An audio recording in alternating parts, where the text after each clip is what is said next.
Welcome back to Free Spirit Equestrian.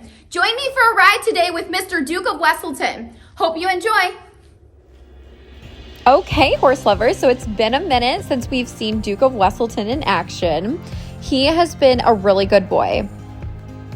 We've been focusing on tons of groundwork and doing some undersaddle work, and this is actually my first time riding him in the indoor arena, and you'll see how he does. And as you can see here, I have Olaf tied in the back, so I'm riding both of them today, but just doing the video with Duke of Weselton. And yeah, so I tie one while I'm working with the other, and it's really good because it kind of teaches them some patience, and it's really fun to do that. And before riding Duke of Weselton, I did a little bit of groundwork with him, just about 10 minutes of walk, trot, and switching directions just to get his mind focused and ready for our training session under saddle today.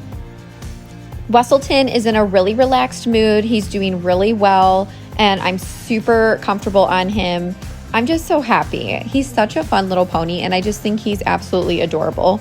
And he's really smooth to ride too, so that is just so awesome.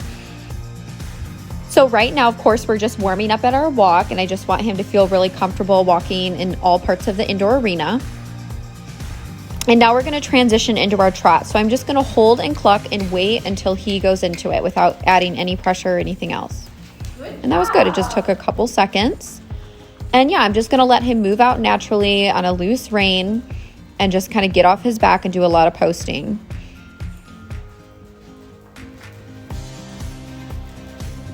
So it's really important that you just let them find their rhythm at first. I try not to allow myself to get in the way. Like if he takes off quickly, then I'm just going to relax and let him do that and maybe do some circles to bring him back down instead of just pulling. Or if they're really slow, I might just sit for a second and just kind of relax and then quietly ask them to move forward. Basically, I'm allowing the horse to pick the energy without interference from myself, but then shaping that energy into what I'm asking of them.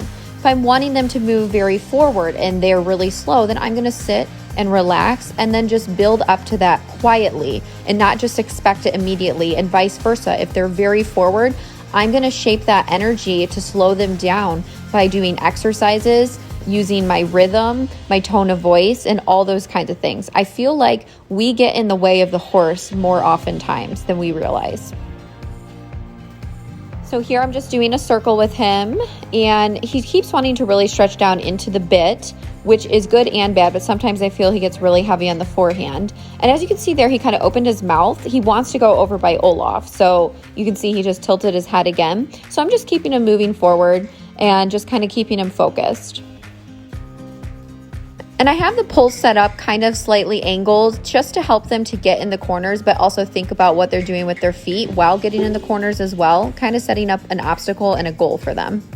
And again, we're going to go past Olaf here, and you can see he kind of stretches down. He's kind of wanting to take the rein away and go turn towards Olaf. So I'm just very lightly using my inside leg and then my outside rein and then doing a few circles with him.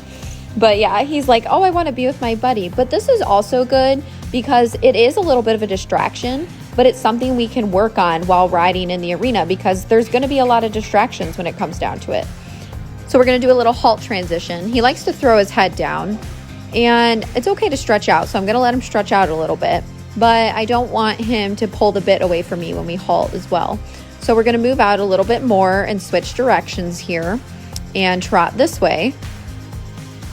So with Weselton, he just needs to gain some suppleness. He's a little stiff in the neck and with turning, and that's just going to take time and developing that balance and just getting him in good shape. But overall, he's doing a really good job, and I'm really proud of him.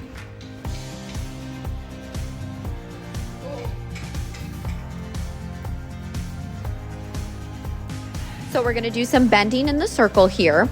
And you'll see he kind of stops just randomly, and then I just kind of squeeze and cluck to keep him moving forward because, again, he's still trying to figure everything out too. And then we're going to do that circle again, and that was way better. He's doing a good job, and he's just a nice mover overall, so he's going to be really cool once we get some more advanced training. So as you can see here, when he stops, he just wants to throw his head down. And I want him to figure out how to use his hind end versus just get really heavy and throw himself on the forehand. But this was a nice moment stretching down. He has a really nice natural headset just for his age. Again, he is 5 going on 6. I do not have papers on him, but my dentist came out and he's really good with teeth. So he looked at him and yeah, he's just about 5.5 going on 6. So really young, but I'm impressed with him for like how young he is and his demeanor. He is going to be like the coolest POA around. So now that they've been here for a few months, it's really great because they're settled in, they're relaxed, they know what the expectations are. And now we're at the point where we're really going to start making a lot of progress and we can really focus on the training. Because obviously before it was just getting to know them, getting them to feel comfortable and figuring out what they're like. And now that we've got past that point, now we're really going to be able to focus on what they enjoy, what their needs are, and how we can fine tune them. And I'm so excited. Okay, so I'm going to ask him to halt and then back up a few steps. Also, I switched him to a rubber Happy Mouth Mullen bit and he really is liking it. But yep, he's playing with his mouth trying to figure it out, but he did a good job backing up. And I'm going to ask again just a couple more steps. Pretty good. Wesselton truly is eager to please, and it's just amazing, especially because he was so unsure and skittish at first, but even then, he still wants to do the best he can and do what you want. It's so sweet. So I'm going to dismount, and then I'm going to give him some snuggles and pats. I'm going to give him a treat because I definitely think positive reinforcement is really important. And then we're going to do something else. Want some good itches? Want the itches? You so itchy? You love your itchy, don't you?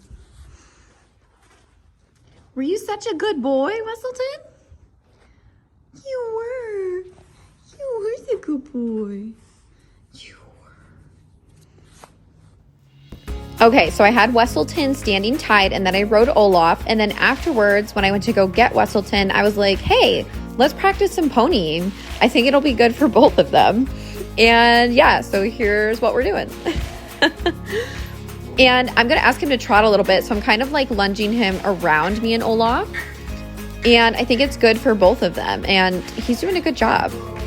Both of them are being super sweet. So that was fun. Also, don't forget to hit that subscribe button if you're loving the channel. Thanks, horse lovers. All right, horse lovers, we had an excellent ride. Hope you enjoyed. See you next time.